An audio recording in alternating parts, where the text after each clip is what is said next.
A black envelope slipped through my mail slot, sealed with red wax, inviting me to a Halloween costume party at the old Haverford mansion. The town whispered about that place, folks vanishing, eerie lights, a fire in 1893 that burned everyone inside.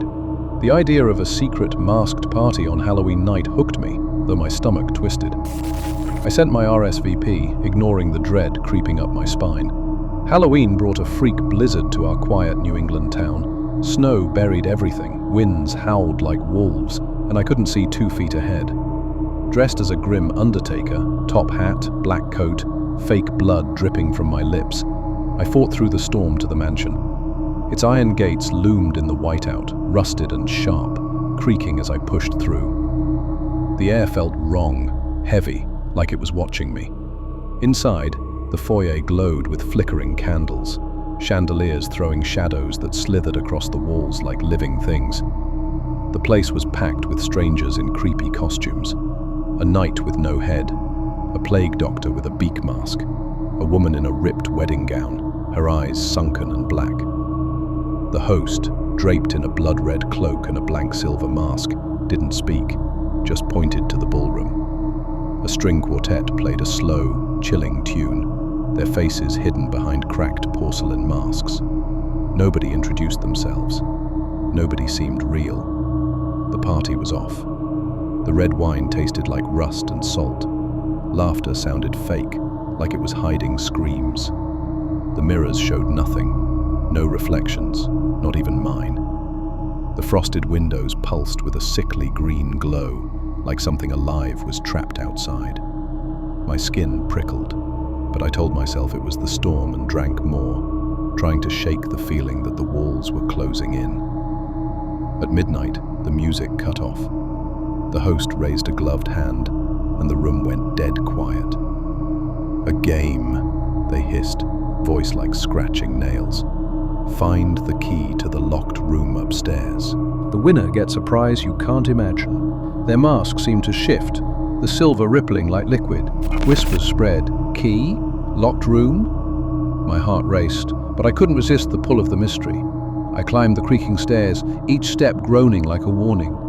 Snow slammed the windows, and the wind screamed my name. I swear it did. The upstairs was a maze of dark halls, lined with paintings of pale, eyeless faces that seemed to turn as I passed. I teamed up with a woman in a raven costume, her mask sprouting real, oily feathers that smelled of decay. She called herself Corinne, her voice shaky but sharp.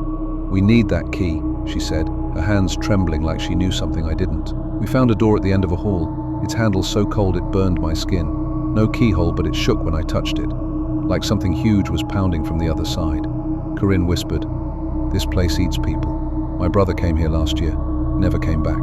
My laugh stuck in my throat, my chest tight with fear.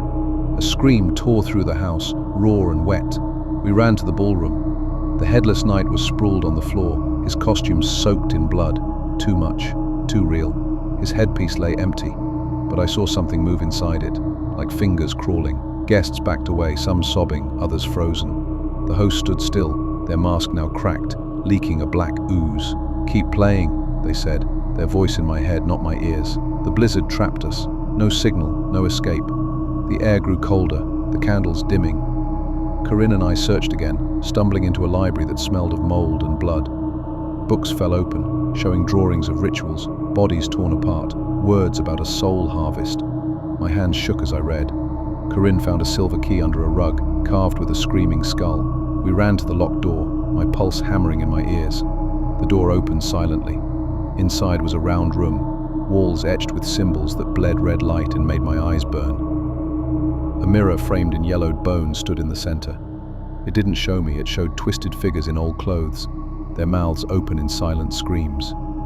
My face was there too, eyes gouged out, begging. I gagged, bile rising. Corinne dropped the key, backing away. "This isn't a party," she whispered, her voice breaking. The door slammed shut, the lock clicking. The air turned thick, like breathing tar. The symbols glowed brighter, and the host's voice echoed from the walls. "You've won." The mirror shook violently. Grey, rotting hands burst out, their nails like knives. They grabbed Corinne, tearing her clothes, her skin. She screamed, clawing at the air. but the hands dragged her into the glass, her body folding impossibly as she vanished. Her mask hit the floor, her eyes still in it, staring at me. The hands reached for me, their stench choking me. I ran, slipping on floors that felt alive, pulsing under my feet. The halls twisted, doors appearing and vanishing. I stumbled into the ballroom. The guests were gone. Costumes lay empty, some still warm, stained with dark, wet patches. The host stood alone, their mask now a gaping hole swallowing the light. "The storm brought you," they said, their voice inside my skull. "The house keeps you forever." I sprinted for the door, the wind tearing at me as I broke outside. The blizzard hid the mansion's lights, but I felt it watching. I ran, falling into a snowbank, my lungs burning. When I looked back, the mansion was gone. Just endless snow. Morning came, cold and clear. No gates, no tracks, nothing. The town swore there was no Haverford mansion. But every night I hear that awful tune, feel those hands brushing my skin. In mirrors I see Corinne, her face half-eaten, screaming my name, and my own reflection starting to fade. The rain started just as we left our house. It wasn't a nice rain. It was a cold rain that made the paper bats on the trees drip black ink. I hated my costume, a stupid pink unicorn. It was too bright, and the plastic mask smelled like old breath. I wanted to be a vampire, something with teeth, but Mom said I looked so sweet. "Just one house, Lily," Mom said, her grip too tight on my hand. We walked to the big old house next door. Its windows were dark eyes. "We'll get candy from Mrs. Henderson and then go." A big boy, Leo, opened the door. He was wrapped in toilet paper like a mummy. "Candy's in the back," he said, looking at his phone. The house swallowed us whole. It was dark and smelled like dust and wet dog. Other kids were there, their laughs sounding sharp and fake. Mom let go. "Go on, Lily. I'll wait right here." I didn't want to. The hallway was a dark mouth. But the crowd pushed me to the kitchen. A huge bowl of candy sat on the table. I reached for a chocolate bar. Then the lights died. Not a flicker, a total blackout. The TV sound choked off. For 1 second, there was only the sound of the rain, tapping, harder, faster. Then the screaming began. Not fun screams, terrified screams. A new light bloomed in the hall, a sick, green light like a glow stick from a nightmare. It didn't push the dark away, it made it worse. And then the sound, a wet, thick dragging, like a heavy sack of meat being pulled over the rough floorboards. My body turned to ice. Kids were crashing into walls, sobbing, lost. I heard my mum shriek my name from far away, but her voice was eaten by the panic and that awful dragging noise. The green light got brighter, painting the kitchen doorway. I scrambled back, my heart hammering in my ears. I ripped the unicorn mask off, and I saw it, a shape in the hall. A kid, but wrong, all wrong. It was dripping wet. Water streamed from its hair and ran down its arms. It wore a cheap pirate costume, all torn and covered in black, sticky mud. It dragged one leg behind it, foot twisted, making that terrible scraping sound. Its head lolled on its neck. It had a plastic eye patch over one eye. The other socket was empty, just a dark, deep hole that seemed to suck in the green light. It wasn't a person. It was a bad dream that had learned how to walk. Its mouth opened. No sound came out, just a gush of muddy water that splattered on the floor. The puddle spread toward my feet. It took a lurching step into the kitchen. Its one good eye moved over the other kids. A sobbing witch, a frozen superhero. And then it stopped. On me. On my stupid, sparkly pink unicorn costume. A low, gurgling sigh came from its throat. It was a sound that smelled like the bottom of a pond. Old leaves and dead things. It wanted me. This was the scare I had asked for. Now it was here, and it was coming. I fell backward, scrambling on the slippery floor, and dove under the kitchen table. I pressed myself into the corner, squeezing my eyes shut. I heard the drag scrape sound get closer. The smell of rot and wet earth filled the air under the table. I felt the tablecloth move. A cold drip of water landed on my ankle. I whimpered. A small, bony, soaking wet hand gripped the edge of the tablecloth right next to my face. I could see its fingers, pale and wrinkled from the water. I held my breath, waiting for it to grab me. but it didn't. "Oh, you poor lost boy." The voice was old and thin. I opened my eyes. Mrs. Henderson stood in the doorway holding a single candle. Her face was a map of sadness. She wasn't looking at me. She was looking at the thing under the table with me. "Billy," she whispered. The name was a ghost in the room. "Oh, Billy. Not tonight, not again." The dragging thing, Billy, stopped. It made a wet, confused noise like water gurgling down a drain. "You got lost in the storm, Billy," Mrs. Henderson said, her voice cracking. "That was a long time ago. You don't need to trick or treat anymore. You can rest now." She pointed a shaky finger back down the dark hall. "The door is open, Billy. Go on toward the quiet light. It's dry there, it's warm." The thing under the table was still. For a second, I didn't see a monster. I saw a little boy who was cold and tired and had been lost for a very long time. Then it began to fade. The green light dimmed. The terrible smell faded. The dragging sound became a whisper, and then it was gone. The wet hand vanished. The puddle on the floor began to steam and disappear. The lights buzzed and flickered on. The kitchen was a wreck. Candy was everywhere. Kids were crying.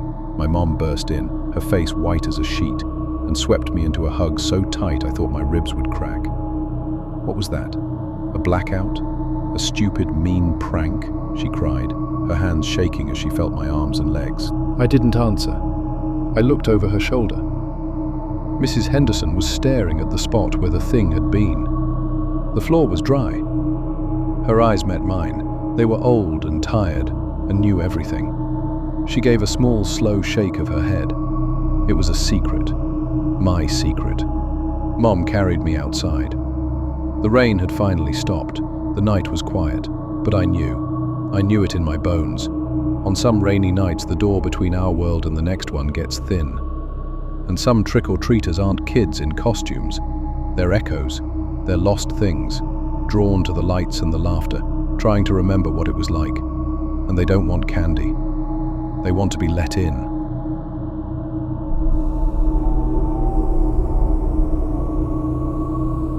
The hospital's annual show was my own personal hell. I stood there, a 54-year-old heart surgeon in a cheap Grim Reaper robe, holding a warm glass of Chardonnay and nodding as the chief of surgery droned on. My own face felt like a mask I'd worn for decades. I was so tired. This week had been a graveyard shift of the soul, a failed bypass, a terminal diagnosis delivered, a young man named Evans who bled out on my table despite my best efforts. Death wasn't a specter to me. He was a tiresome colleague who kept borrowing my pens. "You look like you've seen a ghost, Art," the chief laughed, clapping my shoulder. I forced a smile. "Just getting into character, Bill." I needed air, or at least a quieter corner of this noise. I weaved through the crowd of tipsy Frankensteins and poorly clad nurses until I found a shadowy archway near the back. A heavy door, always locked, leading to the derelict west wing, was slightly ajar. A cold draft whispered through the crack, carrying a scent that made the back of my tongue taste metal. Copper, blood. It was a distraction from the party, and I was desperate for one. I pushed the door open and stepped through.